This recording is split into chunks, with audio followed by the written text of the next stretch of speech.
台语字真趣味，乡亲啊，易经啊，台语安尼写易经啊。华语的浴室，台语就是易经啊，就是洗身躯的所在，所以易经啊嘛会当讲是洗身躯经啊。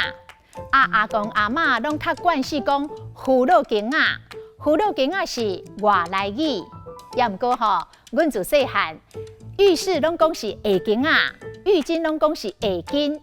嘛毋知是毋是讲甲走音，所以甲易经啊讲做下经啊，甲易经讲做下经。洗身躯经啊内底有按浴缸，浴缸的台语就真侪讲法咯。有洗身躯槽啊、洗浴池、洗浴槽、洗浴盆。下经啊内底除了有浴缸、洗浴池之外，也有洗手台、水槽啊、水龙头、水道头。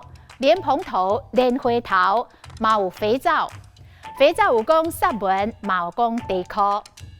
到下经啊洗身躯，先用纱文地裤抹身躯，刷落来准水道头，摕莲花头呛水呛身躯，了后用浴巾甲身躯擦互干。这就是今仔日的台语字，易经啊，实在真趣味。